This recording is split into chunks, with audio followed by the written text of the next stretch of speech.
Watch this.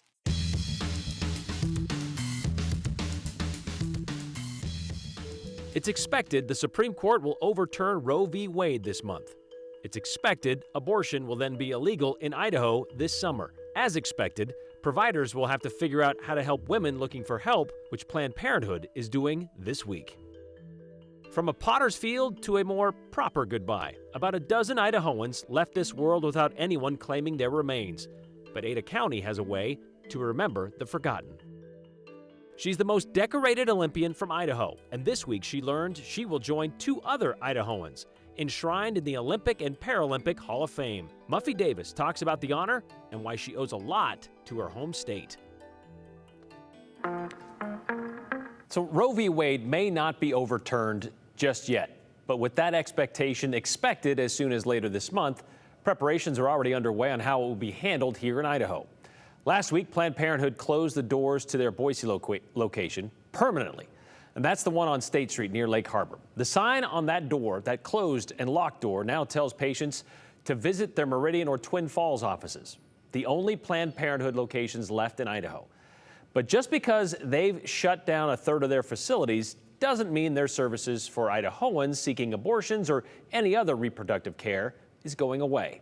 Katya Stepovic explains. It's heartbreaking to think that my daughters, I have two young daughters, that they're going to grow up likely with fewer rights than I had when I was growing up. And that is devastating and heartbreaking. It sends shivers down my spine. Right now, the future of abortions in Idaho is questionable. And Katie Rodahan says Planned Parenthood is planning ahead. In anticipation of the Supreme Court's decision this summer to likely overturn the constitutional right to abortion, our affiliate across 6 states took a comprehensive evaluation of our patient needs and what we think our operational needs will be in a post-Roe world. Which led them to 3 conclusions: investing more in telemedicine to reach patients in all parts of Idaho, investing in a so-called navigator system that would help patients in Idaho seek abortion care out of state, and physically consolidating healthcare locations, which in this case means closing their Boise location doors. If a patient from Idaho comes to us, we will help them get care out of state, whether that means helping connect them to an abortion fund to get them the financial resources they need to travel, referring them to a provider out of state, and then providing them follow-up care in Idaho once they come home. Why even keep the other locations open? We provide a comprehensive range of reproductive health care services, so not just abortion, but also contraception and emergency contraception, gender-affirming hormone care, wellness checks, cancer screenings.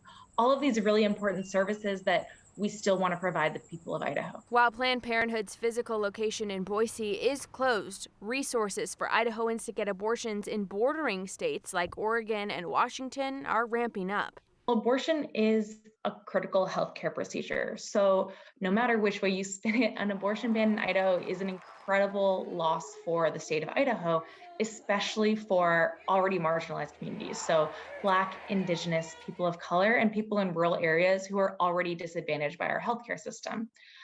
So there are so many challenges that arise when you have any kind of abortion ban. But Planned Parenthood says they will continue to be a solution. A decision about your life, your future, and your body should be made by you, your doctor, and if you choose your family or any faith leaders that you follow. But it is an incredible, personal, fundamental decision that each individual needs to be able to make for themselves. Planned Parenthood has been through many challenges over its 100-year existence, and we were built for this. We're not backing down. All right, Katya, so Idaho has a trigger law, which means that if Roe v. Wade is overturned, 30 days after that, abortion in Idaho will be illegal after 6 weeks of pregnancy. But Planned Parenthood, as you said, not going away. And they're still involved in a lawsuit right now with the other bill that was passed last session when it comes to abortion. Right, and it's against suing any doctor that would perform an abortion after the ban of 6 weeks. And a new update to this: oral arguments for Planned Parenthood's lawsuit against the state of Idaho, which we were just talking about, are set for August 3rd. Those are oral oral arguments, and that is a new develop as of this week, so almost 2 months from now, and as we know, Roe v. Wade could be overturned any day. So. Any day, expected the end of this month, but could go into the beginning of next month, so it's just kind of a wait and see kind of thing. Yeah, absolutely. All right. Thanks, Katya. This seems to be a little bit more, this year's incident seems to be different to me. It seems to be more willful. For the second year in a row, someone or several someones have stolen and destroyed dozens of pride flags posted along Boise's Harrison Boulevard. Boise's Pride Foundation, along with the North End Neighborhood Association, put up 60 flags on Saturday to celebrate Pride Month. Then late Tuesday night, early Wednesday morning, and then again yesterday evening, several of those flags were reported missing or damaged. All told, about 21 flags were taken, another 21 were damaged, and that's about 2/3 of the flags that they put up there. Last year, it was about 1/3 that received the same fate, which is why Joseph Kibbe believes this year to be a more coordinated attack. And after last year's vandalism, Joseph told us they bought stronger flags with stronger poles on which to attach them. And yet there was more damage this year that likely required more than just one guy who walked by and decided to destroy the flags on a whim, which is what happened last year, he says, which is why it's a bit more disheartening this year. Yeah, actually, it really is disheartening. I've run the whole emotional gamut today, from crying to screaming to being upset, to being excited. The community support has been really fantastic this afternoon and earlier today. The community has expressed outrage and has really come together to unite and guarantee putting those flags back up for us. We talked to you about Boise Pride Month and you being involved with it from the very beginning and kind of how you got it going and all that kind of stuff. What does something like this say to you about, I mean, it's the status of acceptance? It sends a mixed signal. It says to me that there's a few people that maybe just don't quite understand what acceptance or welcoming is in the community, and I would welcome to sit down and have a conversation with them to help them understand where they're coming from. But from broad perspective, when you have a terrible incident like this, the support from the community is really heartwarming. Well, Joseph says they do plan to replace those 42 flags that were damaged or stolen and get those back up by tomorrow. If you have any information, you're asked to contact Boise Police, who are investigating this incident for malicious harassment. And they're going through video right now from neighbors to see if they can figure out who did this.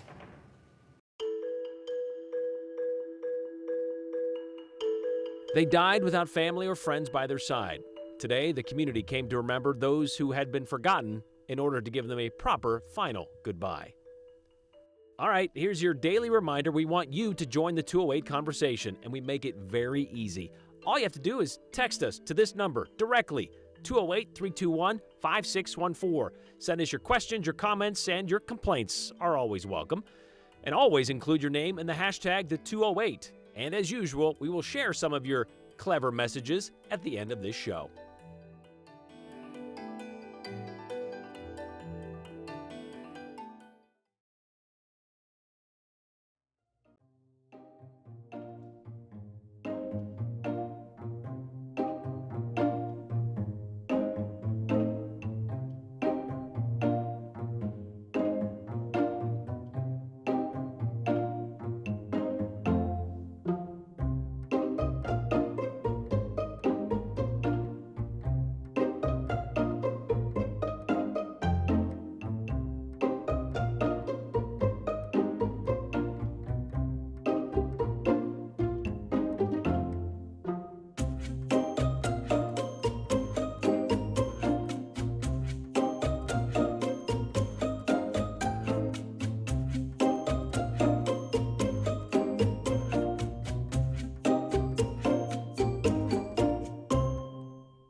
You know, when we pass from this earth, family and friends traditionally come together to remember. Maybe share some memories, some stories, thoughts, things of that nature.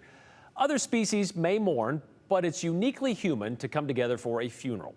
What happens, though, if there's nobody there to do that? It's a somber thought to pass away from this earth and nobody there to remember us. Ada County Coroner Dottie Owens took that to heart. She decided to do something for those who pass in our community that have nobody around. Joe Paris takes us to Cloverdale Funeral Home, where today the forgotten are remembered again. A crowd sits at Terrace Lawn Memorial Gardens to celebrate the lives of those who've passed. The dynamic here, though, is unique. Those in attendance at this memorial never really knew the people being celebrated. Everyone is important, and each of us leaves something behind when we depart from this life. It's that notion that inspired Ada County Coroner Dottie Owens to do something for those who seem to have been forgotten. Owens says every year there is a list of people who come through her office that have no next of kin, or investigators are unable to find those people. There are also cases when a person is abandoned by family for one reason or another. So I'm pretty passionate about the memorial that we do every year. When I first took office almost 8 years ago, we discovered that we had closets full of these cremains. Storing unclaimed remains is a practicality of the coroner profession, but Owens believed that those remains belonged in a more respectable environment. I had some cremains in our office from 1996 forward. So anytime a county, what we call an indigent case, is cremated, those cremains come back to the office, and then we would retain custody, and they were literally storing them everywhere we could just find empty space and drawers. So the Ada County Coroner's Office partnered with Cloverdale Funeral Home to create a memorial and event to pay tribute. Cloverdale donated a crypt to store unclaimed remains in a dignified manner. It's very beautiful. Cloverdale actually designed it, and we were so grateful that they did that. They did that at no cost to county. It was all donated, and so that's why we continue to do this. We would not be able to do this had Cloverdale not done this for us. Mark Allen Williams. Justin D. Davis. Sharon Harris. We speak the names of those who are no longer with us, names of people we knew, names of strangers, names of relatives, names of ones whose names are not known. We carry their names. Members of the public and county staffers joined in on the special memorial service, but this does not mark the end of the road for unclaimed remains. The effort to connect with families continues for Owens and her staff. With these cases, there's a lot of heart and soul that goes into finding these individuals' families. Once we get through the cremation process, we just don't stop looking. We've got investigators, if they've got downtime. If I've got downtime, my chief will pull out a case and start going through it and looking for, did we miss something? Is there some kind of relation somewhere that we just haven't identified? Coroner Owens says there's no state statute on how long they need to maintain remains, but they do have their own policy. Always keep looking. We do that for families because we are with technology. Every case is entered into NamUs so that anyone that's seeking for a family member can see that we have had that as a case and that we would have those cremains. Even though we are just one among hundreds of billions of people who have or still live on this earth, we are all unique. We are all known and loved by someone. We all matter. It's wonderful to know that community and our staff and Cloverdale and everyone that's been involved in this, there's still that need to find placement. All right, Joe, she talked about the names. You heard the names being read during the ceremony today, but are they like carved in stone, those names, those people? Are they there kind of commemorated forever? So the hope is that they don't have to be commemorated forever and that a family member or next of kin will come forward and say, I recognize that you had this name on your website. I'm next of kin. I'd like to collect these remains and go bury this person the way I'd like to. So all of the names that are unclaimed remains in Ada County from over the years, by the way, this dates back to the 90s, as Coroner Owens just said, they're right on the Ada County Coroner's website, and there's a running list, and it's a pretty long list from over the years. And if for some reason you lost a loved one or for some reason you're looking for a name, it's available right now at the Ada County Coroner's website, and we're going to put a link in this story at KTVB.com. But Brian, the hope is that these unclaimed remains, that one day they are reunited with family. And for whatever reason, sometimes it's impossible to find that family, or family's not interested. But Coroner Owens tells me that she finds that throughout the years, at some point, if someone recognizes a family name, they make it happen to get in contact with the coroner and make sure that those remains are reunited with the family. Yeah, 'cause they do their investigation, but there are loopholes or some holes somewhere probably, and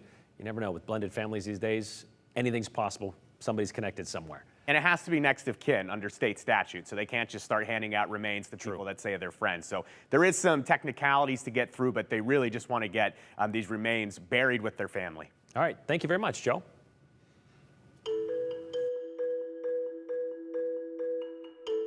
She broke her back in a training accident when she was just 16 years old, but that didn't break her drive to succeed.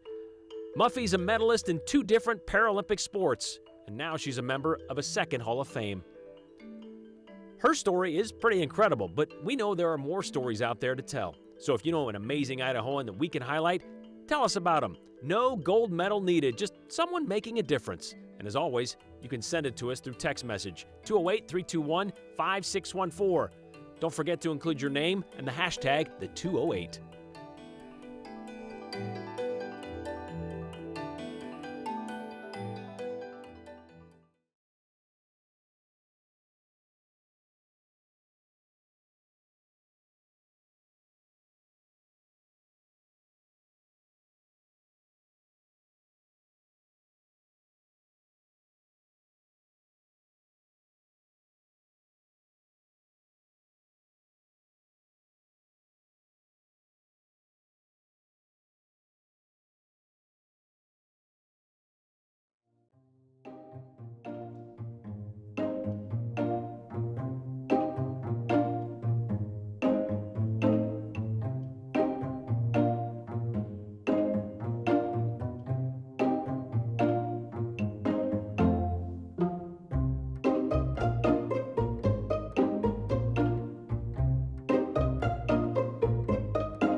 One of Idaho's greatest athletes learned this week she'd be one of the newest members of the U.S. Olympic and Paralympic Hall of Fame.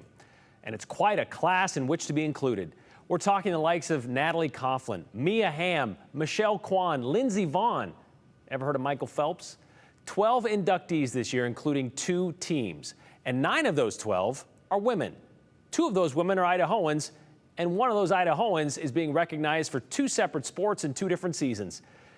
Mariana Muffy Davis grew up in Sun Valley, graduated from Stanford with a degree in biology, spent 3 years as an Idaho legislator, serves on several boards and commissions and councils for para-athletes, and she now sits on the Blaine County Board of Commissioners. But in the middle of all of that, Muffy managed to compete in 3 Paralympic Games, in para-alpine skiing and paracycling. She won 7 Paralympic medals, 3 of them gold. Muffy has already been inducted into the U.S. Ski and Snowboard Hall of Fame, but this one, she says, is extraordinary. And earning this honor is something that shouldn't surprise anyone who knows Muffy's story. Muffy Davis knew from an early age her future would be spent on a mountain. Joining ski teams in Sun Valley and racing with the likes of Peekaboo Street, Muffy's Olympic ambitions were fully formed by high school. But in February of 1989, those downhill dreams were sidetracked when Muffy, on a training run, crashed through a fence at nearly 50 miles an hour.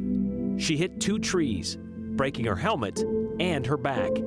At the age of 16, Muffy Davis was paralyzed from the chest down. Months later, she was back on the slopes, but it would be years before her determination and an introduction to a monoski would reignite her Olympic aspirations. The day I remember the most is when I got my monoski out of my car myself. I got in it myself, I got on the chairlift myself, and I went skiing for myself, independently, totally on my own. That's the day I realized, wow, I'm back. And so were her goals. By 1998, Muffy made it to the Olympics as a member of the Paralympic team, bringing home bronze from Nagano. The silver medalist. 4 years later, the United States of America, Muffy Davis. She earned 3 silver medals in Salt Lake City. And when her skiing career was done, Muffy wasn't yet. Recovering from another surgery in 2011, Muffy took up hand cycling, and her competitive nature took her to another Paralympic Games, winning 3 road cycling golds in London, the most ever in one Paralympic discipline.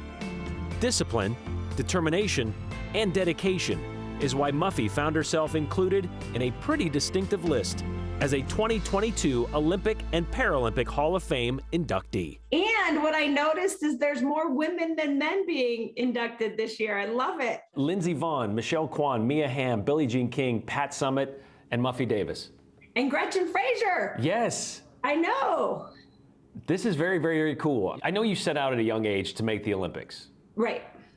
But did you ever think that, I'm going to be so good, I'm going to be in the Olympic Hall of Fame? No, that's what I was telling people. I'm like, this is something that's like, it's bigger than, you don't even dream about these things. Like it's bigger than dreams. You dream about, winning medals and making teams, but being inducted into a Hall of Fame, it's just a whole new level. It's an immense honor. And to be there with the legend athletes is huge. And for me personally, it's really rewarding because we're recognizing Paralympic athletes at the same level as Olympic athletes. And that's been a passion and a mission of mine my whole life, why I'm involved in the boards and doing what I'm doing to try and just get equity with Paralympic sports and Olympic sports. If you got to stand up there and give an acceptance speech, what would be the crux of your message?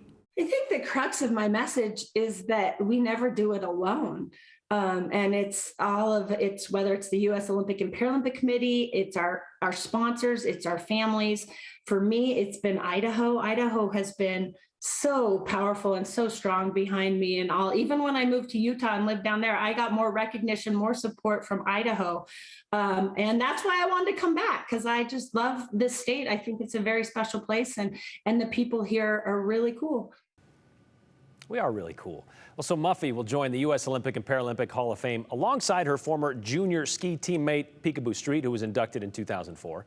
Gretchen Fraser, you heard mentioned, the other Idahoan going in this year, was the first American to win an Olympic skiing medal, like ever. She did that in San Moritz in 1948, skiing nearly perfect slalom runs in pigtails.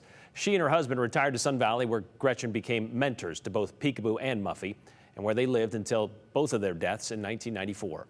The induction ceremony is set for June 24th in Colorado Springs, and Muffy says she's going to be starstruck that entire weekend, which is why she plans to bring her daughter so she can be inspired, maybe by the legendary athletes in her Hall of Fame class.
right, several comments today about the Boise Pride flags being damaged and stolen off of Harrison Boulevard, like this one here from Cheryl, who asks, why or has the neighborhood association thought about moving these flags onto Main Street, an area that would be seen by many others than the residents in the Harrison neighborhood?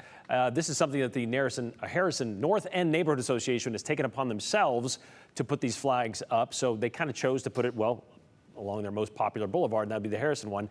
You could talk to other neighborhood associations and possibly put some other flags up elsewhere. Whatever happened to compassion, understanding, and respect for other people's property, no matter what that may be? I'm saddened by the disrespect and lack of understanding some people have these days, says Tony from New Meadows.